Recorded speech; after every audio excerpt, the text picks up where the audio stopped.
Bonjour à tous. On avait déjà vu c'est quoi la notion d'une probabilité et lors de cette capsule vidéo aujourd'hui, il sera question de voir la notion de probabilité conditionnelle. Alors, en premier lieu, on va définir cette notion qui sert entre autres à expliquer la notion d'indépendance entre deux événements issus d'une expérience aléatoire quelconque. En second lieu, on va présenter deux formules assez importantes qui se basent principalement sur la notion de probabilité conditionnelle. La première formule, c'est la formule de probabilité totale. Et puis la deuxième formule qui découle de la première, c'est la formule de Bayes ou bien le théorème de Bayes. Alors, l'idée majeure d'une probabilité conditionnelle est que la connaissance d'une information sur une expérience aléatoire peut modifier l'idée qu'on se fait sur la probabilité d'un événement donné.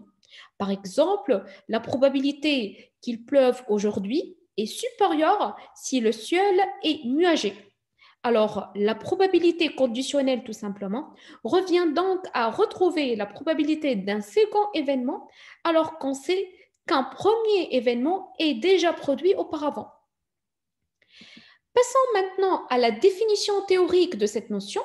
On dispose d'un triplet oméga A et P que forment un espace probabilité et on considère deux événements A et B, deux événements tels que probabilité de A, probabilité de cet événement, elle est non nulle, c'est-à-dire l'événement A, il se réalise.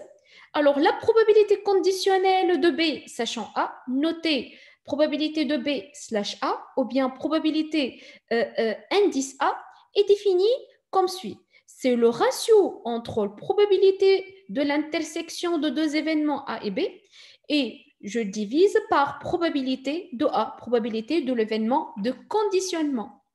Une remarque assez importante à ce niveau-là, que la probabilité conditionnelle, probabilité de A, est bien une mesure de probabilité.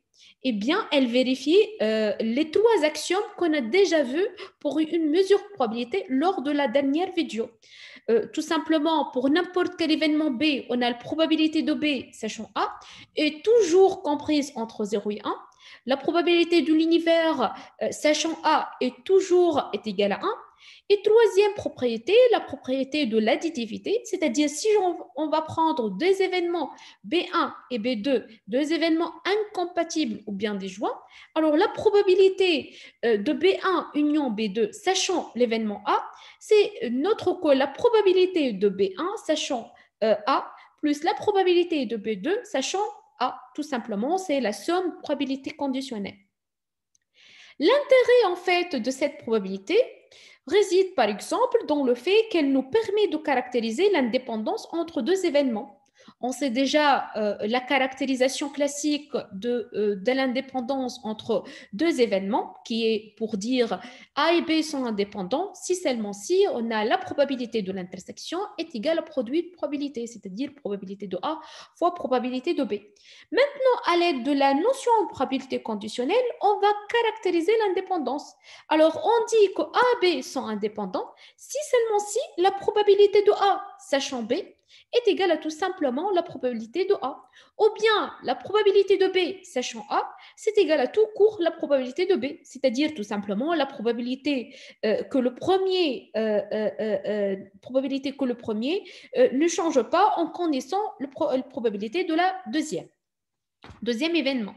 Maintenant, on va découvrir ce qu'on appelle une partition de l'univers ou bien un système complet d'événements. Alors, voyons ça en premier lieu avec un schéma assez simple. Alors, voici ici oméga, l'univers, l'ensemble de tous les résultats possibles de l'expérience aléatoire. A et B, deux événements de oméga qui sont disjoints, c'est-à-dire qui n'ont aucune issue commune. Et on prend un troisième événement C, lui aussi, il est disjoint par rapport à A et par rapport à B. On remarque directement que les événements A, B, C forment l'univers oméga tout entier. Alors, dans ces cas-là, on peut dire que la famille composée par A, B, C forme une partition de l'univers oméga ou bien un système complet d'événements. Si maintenant on généralise cette définition-là pour une famille dénombrables quelconques, genre A1, A2 jusqu'au AN, deux événements sont tous non-vides en même temps, et qui sont 2 à 2 disjoints, c'est-à-dire il n'y a pas des événements AI et AJ qui partagent la même issue. Alors, on définit un système complet d'événements pour une famille dénombrable comme étant un système qui vérifie, quels que soient les deux éléments que je vais prendre, AI et AJ, les deux événements sont disjoints et de plus, quels que soient les événements, la réunion de ces événements-là, elle nous donne l'univers oméga. Alors, tout simplement, ici, on peut dire qu'un système complet d'événements, c'est un système qui décompose l'univers oméga en un puzzle. Le cas ici particulier, qu'on le rencontra fréquemment de système complet d'événements, si on considère par exemple un événement A non vide, alors A forme avec son complémentaire une partition de oméga. C'est la partition la plus simple. Passons maintenant à la formule de probabilité totale. Alors, pour cela, on considère de niveau l'univers oméga, menu d'une partition A1, A2 jusqu'au AN, et considère aussi un événement B de oméga. Alors, B ici, il se décompose en un ensemble d'événements qui sont 2 à 2 disjoints, et ce sont les événements B inter A1, B inter A2, B inter A3 jusqu'au B inter AN. Tout simplement ici, on pourra dire que l'événement B, il s'écrit comme étant la réunion de tous les événements de la forme B inter AI, inter les éléments de la partition. Et dans la pratique, ceci nous permet de calculer la probabilité de B, et voici la formule qui découle de ça. Alors, si on considère de nouveau un espace probabilité oméga AP, une partition ou bien un système complet de l'univers oméga et un événement B quelconque, alors la probabilité de l'événement B, c'est égal à la probabilité de B inter A1 plus la probabilité de B inter A2 plus la probabilité de B inter AN. Tout simplement, ici, on vient de voir que les événements B inter AI sont tous 2 à 2 disjoints. Tout simplement, ici, je reviens vers l'expression de probabilité de B. La probabilité de B, c'est que la somme probabilité de B inter AI. À l'aide de la définition d'une probabilité conditionnelle, cette probabilité-là de B, je peux l'écrire comme étant la somme de toutes probabilités de B sachant AI fois probabilité de AI. Tout simplement car on sait que la probabilité de B inter AI, c'est que la probabilité de B sachant AI fois probabilité de AI. Cela finalement nous permet de présenter la formule de probabilité totale. C'est la probabilité qu'un événement n'est autre que la somme de probabilités de chemin conduisant à cet événement-là. C'est ça la formule de probabilité totale. Un exemple d'application est le suivant.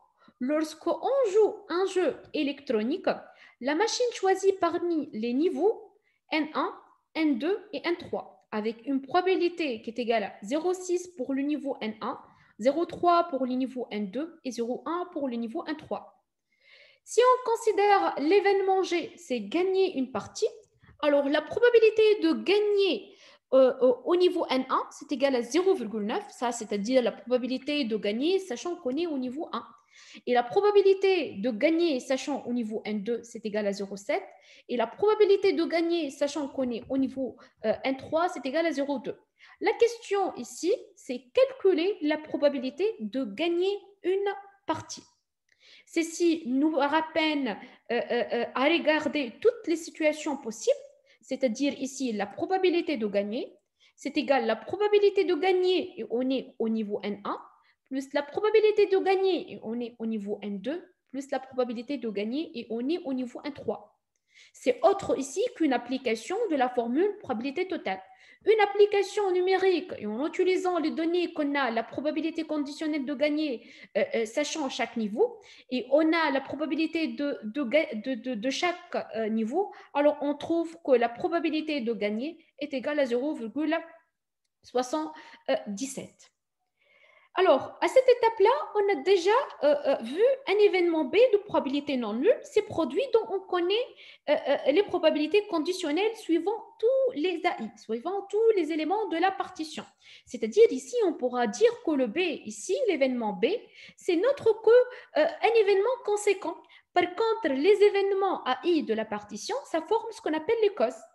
Maintenant, à ce niveau-là, on va voir les choses d'une manière inverse, c'est-à-dire on va chercher la probabilité de chaque cause AI, sachant qu'on connaît l'événement conséquent, l'événement B.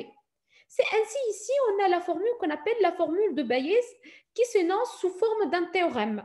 Alors, on dit théorème de Bayes, ou bien aussi on dit théorème de probabilité de cause. Et il s'énonce sous cette forme-là. On considère un triplet qui forme un espace de probabilité, un système complet d'événements AI.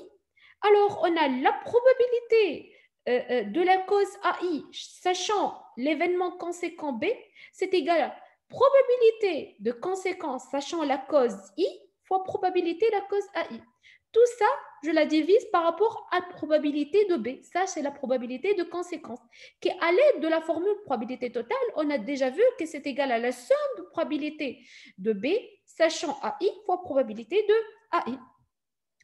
Comme application de cette formule-là, on peut revenir vers l'exemple précédent, l'exemple de jet électronique, avec les niveaux N1, N2, N3. Et la question est la suivante.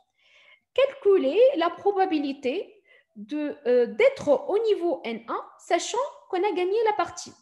Alors, ici, la réponse est la suivante. Tout simplement, c'est une application directe du théorème de Bayes. On sait ici la conséquence, la cause numéro 1, sachant qu'on a déjà sachant qu'on a déjà gagné la partie, sachant qu'on a la conséquence. Alors, cette probabilité conditionnelle, c'est égal à probabilité de gagner, sachant qu'on est au niveau N1, fois probabilité de N1, et on divise par probabilité de gagner, qui est déjà calculée à partir de la formule probabilité totale. C'est la probabilité, c'est la somme probabilité de gagner inter tous les événements de la partition, c'est-à-dire inter tous les niveaux, N1, N2, N3. Et on trouve qui est égal exactement 0,70. Avec cela, j'achève la vidéo. Merci beaucoup pour votre attention.